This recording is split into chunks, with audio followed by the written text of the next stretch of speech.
The first breath of dawn over Set Mott was a sigh of dust.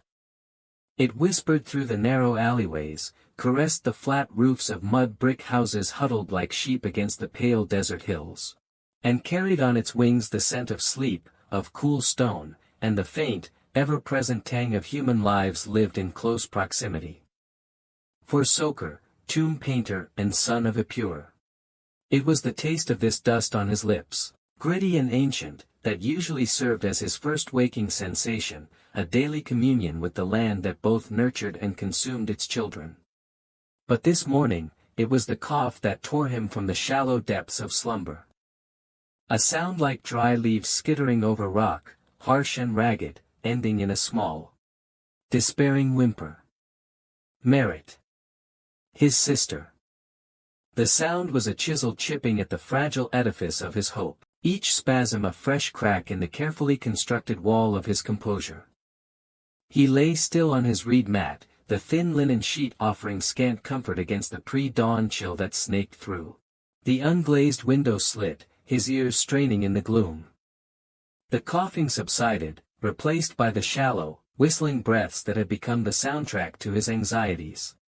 Only then did he allow his own lungs to draw a deeper, steadying breath, the air cool against the back of his throat.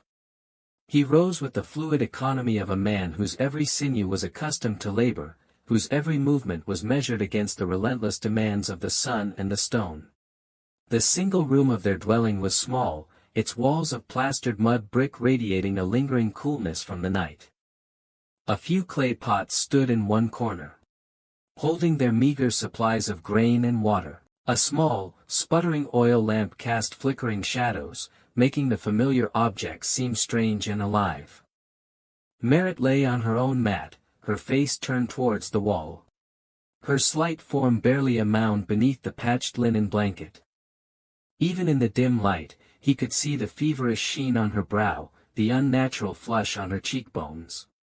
Quietly, he moved to the water jar, dipping a cup and bringing it to her. "Merit," he whispered, his voice rough with sleep and concern. "Drink a little." Her eyelids fluttered open, dark pools of weariness in her pale face. She tried to smile, a faint tremor of her lips. "Soker." Her voice was a thread. She took a few sips, the effort making her cough again, a lesser spasm this time, but one that shook her frame. "Rest now," he murmured, helping her lie back, his calloused hand, accustomed to the precise grip of a brush and the heft of a mallet, surprisingly gentle as he adjusted her blanket.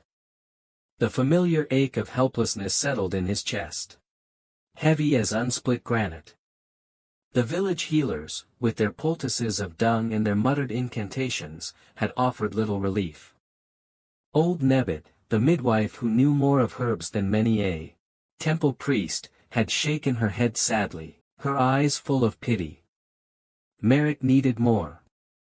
She needed potent offerings at the shrines of the healing gods, perhaps even the intervention of a Wab priest from one of the great Theban temples, whose services commanded a price far beyond Soker's meager earnings. Outside, the village was already a hive of quiet industry. The air now carried the aroma of baking bread from the communal ovens, the sharp scent of wood smoke, the earthy fragrance of damp and dust as women sprinkled water before their doorways.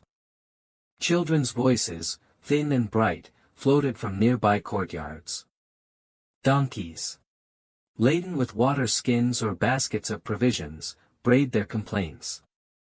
Soker exchanged brief, customary greetings with his neighbors, old Ameni, his face a tapestry of wrinkles, already setting out his potter's wheel. Young Neptui, his eyes still heavy with sleep, trudging towards the ferry that would take him to the fields on the east bank. Each interaction was a thread in the complex weave of village life, a life governed by the rhythms of the sun, the Nile, and the unending labor demanded by the living and the dead. His own breakfast was a hurried affair, a chunk of barley bread, its gritty texture a constant reminder of the primitive grinding stones, washed down with a cup of thin, slightly sour date beer. It was sustenance, nothing more, fuel for the long day ahead. He was just finishing when Bach, his shadow and his foil, materialized in the doorway. A half-eaten onion in one hand, his broad face wreathed in its usual optimistic grin. Still conversing with the night spirits, Soker, Bach's voice, rich and booming, filled the small room. R.A. himself is already polishing his solar bark, and our esteemed overseer Nacht will be composing odes to our tardiness if we do not present ourselves forthwith. Soker managed a grunt. Nacht requires no inspiration for his complaints, Bach. They flow from him as freely as sand through a sieve. Current part characters, 4,000. Total characters, 4,000. Bach laughed, a hearty sound that always seemed to lighten the air. He was Soker's age, but where Soker was lean and introspective, Bach was built like a young bull, his muscles corded from years of hauling stone before he would shown a talent for the brush. His optimism was as boundless as the desert. A quality Soker sometimes envied, even as it exasperated him. "Ah, but today is a day for good omens, my friend," Bach declared, clapping Soker on the shoulder with a force that made him stumble. A new commission, word came with the dawn delivery of rations. The noble lord in Tef requires artists of great skill for his house of eternity. And who in all of Set Mot is more skilled than Soker, son of Epure, and his humble assistant, Bach, he winked. Soker felt a flicker of interest, quickly overshadowed by a familiar weariness. A new commission meant work, and work meant rations, the lifeblood of the village. But it also meant new demands, new pressures, new opportunities for things to go awry. Lord in Tef. The name was known. A noble of some influence, related by a cousin's marriage to one of Pharaoh's lesser wives. A man said to be as proud as he was impatient, and as exacting in his tastes as he was parsimonious with his rewards. Not an ideal patron. In Tef, Soker said slowly, his mind already sifting through the implications. His tomb lies high in the western cliffs, a difficult climb. And the stone there. I have heard whispers that it is not of the first quality. Whispers are for old women at the well, Bach scoffed, though a shadow of doubt crossed his open face. It is a noble's tomb, Soker, an honor, and think of the bonus if our work pleases him. My wife, Kia, has her eye on a new mirror of polished bronze, and my eldest son, little Ameni, grows faster than a papyrus reed in the inundation, he needs new sandals. Soker's thoughts flew to merit. A substantial bonus could mean so much more than sandals or mirrors. It could mean a consultation with the renowned physicians at the Temple of Mut, or at least a greater offering to Imhotep. The deified architect and healer, whose intercession might just tip the scales for his sister. The thought was a fragile seed of hope in the barren soil of his anxieties. "We shall see what Nacht has to say," he said, his voice carefully non-committal. His pronouncements often have a way of turning honeyed promises into bitter realities. They joined the growing stream of men, painters, carvers, plasterers, laborers, making their way along the dusty track that led from the village towards the stark, sun-drenched valleys of the necropolis. The Theban peaks rose before them, their limestone flanks already shimmering in the ascending heat, a silent, eternal audience to the transient lives that scurried at their feet. The air was alive with the sounds of the working day, the distant, rhythmic clang of mallet on chisel. The shouted commands of foremen, the creak of wooden rollers as a massive stone block was maneuvered into place for some other, grander tomb.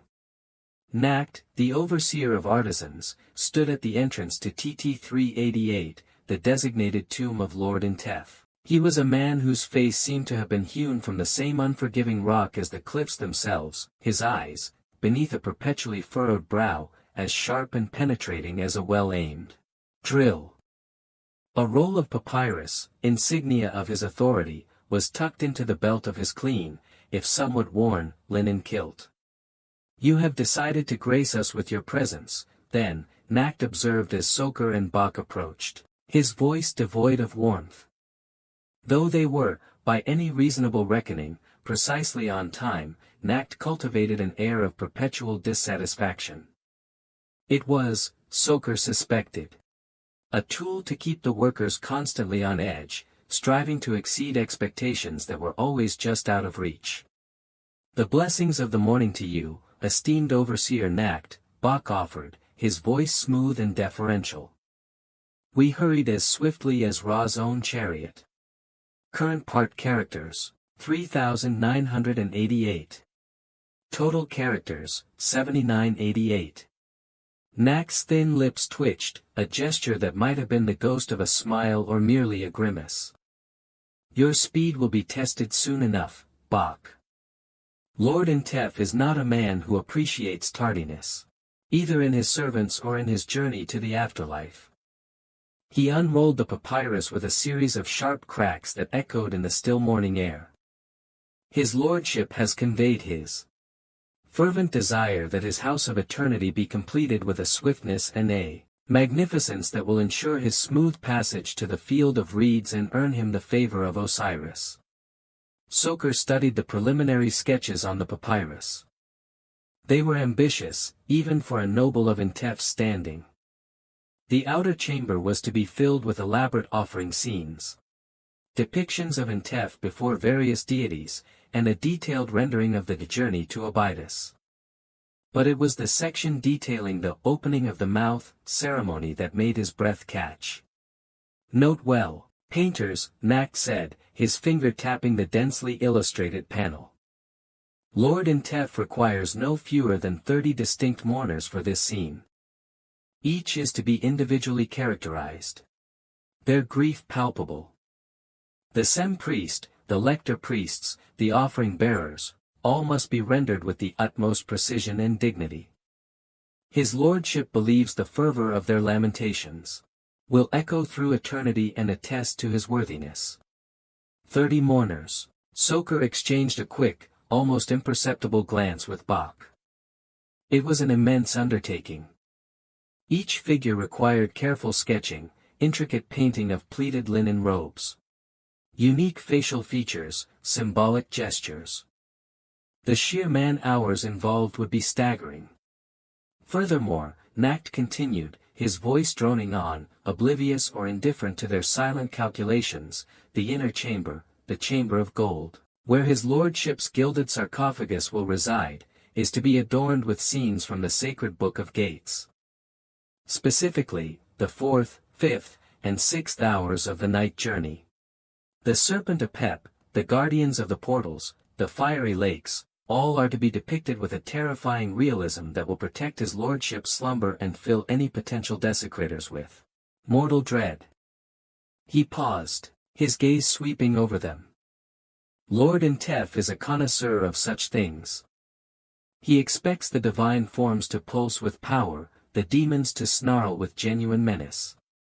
Soker felt a knot tighten in his stomach. The Book of Gates was notoriously complex, its iconography dense and laden with esoteric symbolism. To render it with the terrifying realism Intef demanded, on walls that might not be perfectly prepared, was a challenge of the highest order.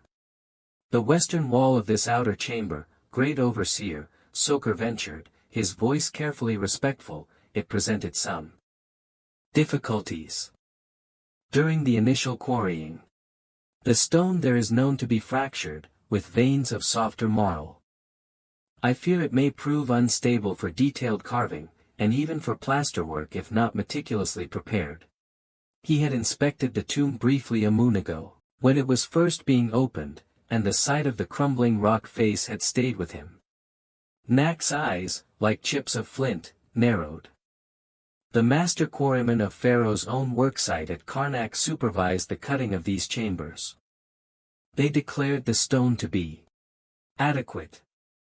The emphasis on the word was subtle but clear. "Are you, Soker, son of Epur, whose skill is with the brush and not the chisel, now an expert in the deep secrets of the mountain?" "I merely voice a craftsman's concern, overseer," Soker replied, his gaze steady. He would not be baited. A sound foundation is essential for enduring art. If the plaster cracks or the paint flakes, It is the painter who bears the blame, not the quarryman who has long since departed. Current part characters, 3921. Total characters, 11909. Knack stroked his smooth chin, a thoughtful expression replacing the irritation. He knew Soker was not given to frivolous objections. He was, despite his quiet nature, one of the most skilled and dependable painters in the village, his work precise, his understanding of iconography profound. Your caution is noted, Soker. You will be granted an additional allocation of finest Nile clay and chopped reeds for the plaster mix for that wall. You will apply a triple rendering, if necessary. But understand this, Lord Intef has decreed that these first 2 chambers are to be completed, ready for the final rituals, before the Nile begins its annual inundation. That gives us, at most, 4 full moons. He fixed them with an unyielding stare. There is a generous bonus, prime grain. Fat geese, silver deben for the masters of each craft, if this deadline is met and the work is of a quality that pleases his lordship's discerning eye. Failure. He let his gaze drift towards the sun-scorched valley where, occasionally, the bodies of negligent or rebellious workers were left as a stark warning to others. Failure will not be tolerated. 4 moons. For work that could easily take 6 or 7. Soker felt a cold dread seep into his bones, mingling with the desperate hope for the bonus that might save merit. It was a perilous gamble, a race against time, against the stubbornness of the stone, and against the caprice of a powerful, impatient noble. We understand, great overseer, Bach said, his voice a shade too hearty. The skill of Set Mot's craftsman will shine brightly in Lord Intef's house of eternity. You have our word. Nacht grunted, a sound that conveyed neither belief nor disbelief. Your words are wind, Bach. It is the work of your hands that will speak to Lord Intef, and to the gods. He re-rolled the papyrus with a decisive snap. Begin with the preparation of the western wall. I expect it to be ready for the first sketches within 10 days. Ra himself is witness to your diligence. Do not disappoint him. Or me. With a final, encompassing glare, he turned and strode down the slight incline towards another group of workers. His commands already echoing in the rapidly heating air. 30 mourners, fiery serpents, and a wall that wishes to return to the mountain as dust, Bach muttered, shaking his head as they stepped into the relative coolness of the tomb's rough-hewn entrance. A delightful prospect. Truly, the gods smile upon us today. Soker did not reply. He ran his hand along the suspect western wall. It felt cold, almost damp, to the touch, and a fine film of limestone powder immediately coated his fingers. His initial assessment had been correct. This stone was treacherous. It would fight them every step of the way. He looked around the dark, empty chamber, its raw surfaces seeming to absorb the thin sunlight that penetrated the entrance. 4 moons. It felt like an eternity, and no time at all. He thought of Merritt's small, feverish hand clinging to his, and a grim resolve hardened within him. He would make this stone obey. He would paint these walls with a skill that would awe even the gods. For Merritt, he would wrestle with eternity itself. That night, the fever seized Merritt with a renewed ferocity. Her frail body was an inferno beneath his touch, her breath coming in shallow, painful gasps. The coughing fits were relentless. Leaving her limp and exhausted, her eyes wide with a silent terror that mirrored his own. The herbs from old Nebbit, the village's self-proclaimed wise woman, seemed useless against this onslaught. Soker sat beside her through the long, dark hours, wiping her brow with a cloth soaked in precious cool water, murmuring the ancient protective spells his mother had taught him, words that felt increasingly hollow against the stark reality of Merritt's suffering. The image of the promised bonus, the grain, the silver, the potential for real healing, burned in his mind, a desperate, flickering flame in an overwhelming darkness. It was no longer a matter of professional pride or ambition. It was a matter of life and death. Current part characters, 3997. Total characters, 15906. The following days became a crucible. The village of Set Mot, usually a place of boisterous camaraderie and shared labor, seemed to hold its breath, sensing the heightened tension emanating from Nacht and the crews assigned to Intef's tomb. Soker, driven by a gnawing urgency, threw himself into the preparation of the western wall. He personally supervised the mixing of the plaster, insisting on the finest sieved Nile clay, an abundance of finely chopped straw for binding, and even a measure of powdered limestone to aid adhesion. He ordered a triple rendering, each layer applied meticulously, allowed to dry slowly in the tomb's still air, a process that consumed precious days. Nacht observed these painstaking efforts with a mixture of impatience and grudging respect. This wall had better be as smooth as a maiden's cheek and as enduring as Pharaoh's pyramid, Soker, he would grumbled, for all the time you are lavishing upon it. While the plaster cured, Soker and Bach began the arduous task of sketching the complex scenes onto the other walls of the outer chamber. Using reeds dipped in red ochre, their hands moved with a practiced surety, translating the small, intricate designs from Nacht's papyrus onto the vast, rough surfaces. Soker, with his unerring eye for proportion and his deep knowledge of sacred iconography, focused on the delicate hieroglyphic inscriptions and the precise rendering of divine attributes.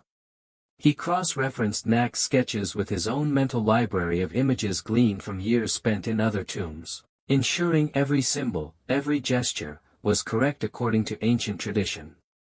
A misplaced line, an incorrect emblem, could not only displease the noble patron but also, it was believed, disrupt the magical efficacy of the tomb itself, jeopardizing the deceased's journey through the duat.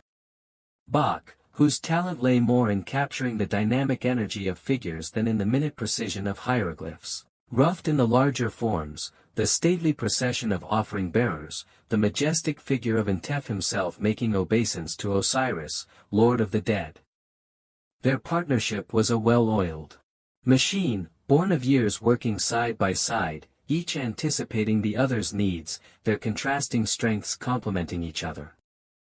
Yet, even Bach's usual ebullience was subdued by the sheer scale of the task and the oppressive weight of the deadline. 30 mourners, Soker, he would mutter, shaking his head as he sketched the outline of yet another grieving figure for the opening of the mouth ceremony. Does Intef imagine himself a pharaoh? To require such a chorus of lamentation, my own father, may he find peace with Osiris, had but 6, and their wails were enough to shake the stars. The first major setback arrived with the pigment consignment. While the earthy ochres and the vibrant malachite green were of acceptable quality, the kesbej, the true lapis lazuli essential for depicting the sacred blue of divine hair, crowns, and celestial skies, was almost entirely absent. In its place were several large jars of a dull, grayish-blue powder that Soker instantly recognized as inferior Urdu.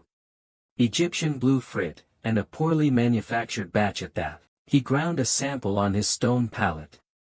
It was coarse, lacking luminosity, and he knew from bitter experience it would be prone to fading and discoloration, especially if the tomb walls harbored any residual dampness. He presented the offending pigment to Nacht, his voice tight with controlled anger. Overseer, this is not the lapis lazuli promised for a tomb of this stature. This is common frit, and of poor quality. How are we to paint the heavens, or the sacred beard of Osiris, with mud? Nacht's face, already etched with the cares of his position, darkened further. He examined the pigment, then sighed, a sound like wind through dry reeds. The royal steward of granaries and supplies sends what the treasuries deem appropriate, Soker. There are shortages. Other, grander projects take precedence. This is what Kemet offers Lord Intef today. You are reputed to be a master of your craft. Perform your magic. Transform this dross into divine splendor. Is that not what you are paid your rations to achieve? Current part characters, 39.99. Total characters, 19905. Soaker bit back the furious retort that rose to his lips. Magic. It was always magic that was expected to compensate for the failures of bureaucracy or the stinginess of patrons.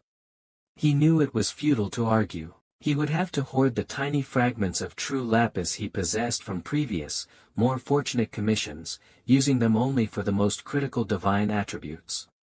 The eyes of a god, perhaps, or the central emblem of a cartouche. For the rest, this dull, lifeless blue would have to suffice.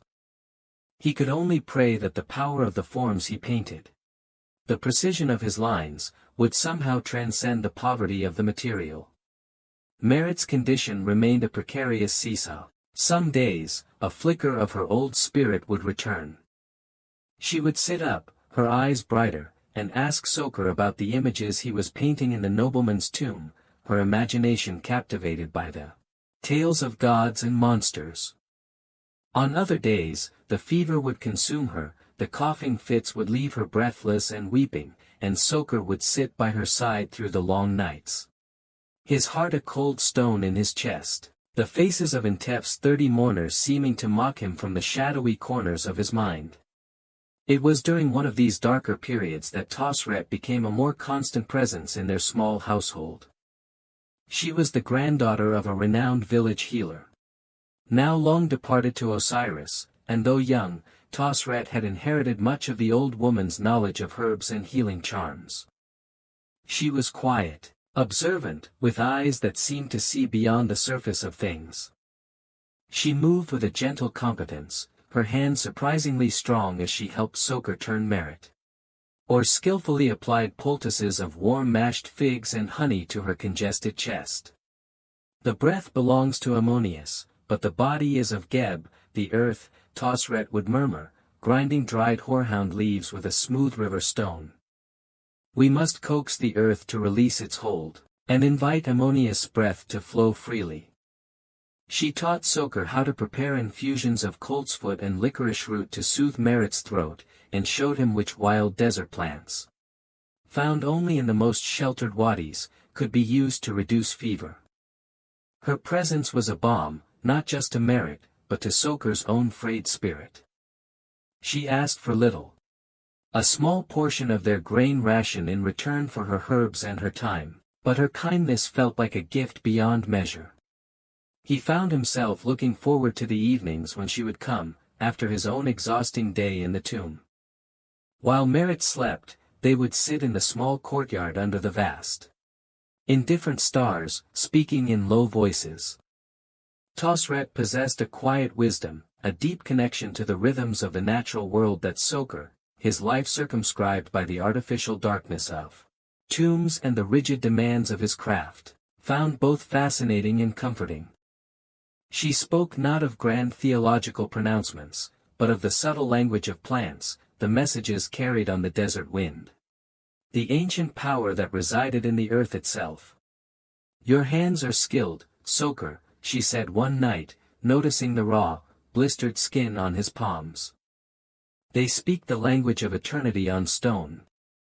But they are still hands of flesh. You must care for them, and for the spirit that guides them.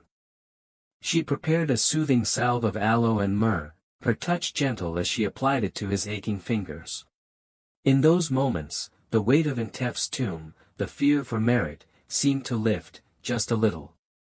The work on the outer chamber crawled forward, each painted figure a small victory wrested from time and recalcitrant materials.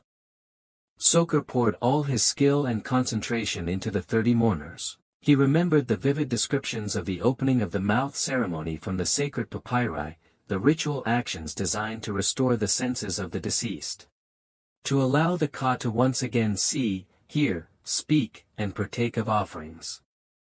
He tried to infuse each painted face with a unique expression of stylized grief, a hand raised in lamentation, eyes downcast in sorrow, a mouth open in a silent wail. The pleated white linen of their robes had to flow with a convincing realism, their symbolic gestures precise and meaningful. It was painstaking, exhausting work. Carried out by the flickering, smoky light of oil lamps that cast eerie, dancing shadows, making the painted figures seem to writhe with a life of their own. Current part characters, 39.99. Total characters, 23904. Knack's presence was a constant goad. He would materialize like a desert djinn, his sharp eyes missing no detail, his criticisms precise and often biting. That mourner's wig, Soker, the individual braids lack definition. Lord Intef is not paying for blurred approximations. Or, to Bach, who was struggling to render the complex musculature of an ox being led to sacrifice, does that beast intend to present itself to the gods, Bach, or merely collapse from poor draftsmanship? The pressure began to fray even Bach's resilient good humor.